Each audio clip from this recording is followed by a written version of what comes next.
it's extraordinary. I mean, you know, normally as an actor, you get very self-conscious when you're watching yourself and you're in your own audience. It's a very peculiar, surreal experience, and I'm always uncomfortable about viewing my work anyway.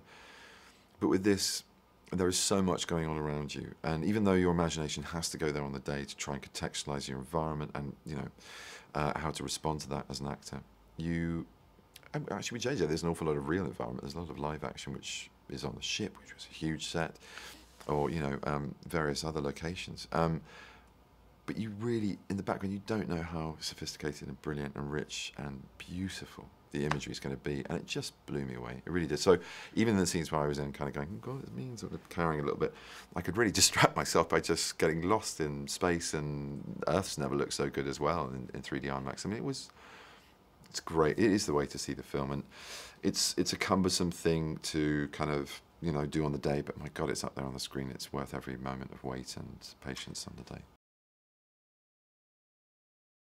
It's a feast, this film. It's so generous. I mean, I emailed JJ, and that was the first of many compliments, was just thanking him for the generosity he has as a director, not just with us as artists, to allow us our time to develop character and moments on screen and frame us and shoot us beautifully and just make the whole thing just bedazzling, but also to his audience. I mean, it's very sophisticated storytelling. There's really rich themes that sort of sew a thread through the whole kind of backdrop, and you know, sort of forced in your face. It's not, look at us, how clever are we being, but there are very grown-up questions being asked in the sort of figure of Harrison, my character.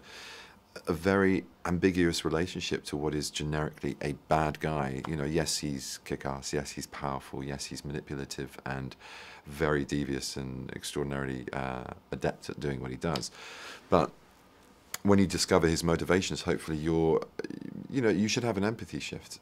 He's got a moral core and a real purpose, and it kind of marries Kirk's in many ways. Listen, I'd be very heavy about, you know, the kind of rich detail of the psychological portrayal of the character, but at the heart of it as well is a 10-year-old inside me going, yes!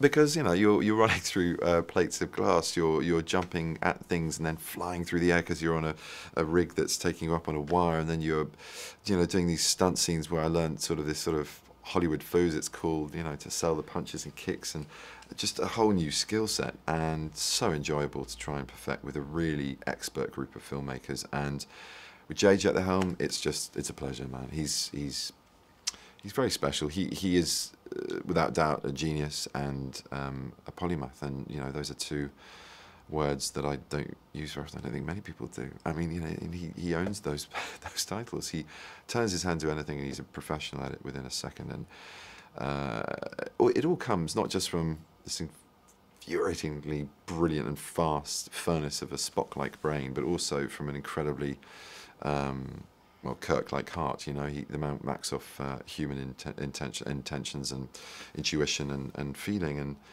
he's very, very, very generous with both those things. So he creates spectacle, he creates complex plots, he creates a real jeopardy and excitement, but in amongst all of that, you care because these characters are fully rounded, and they're themes that all of us can relate to about family and loyalty and friendship and what that means.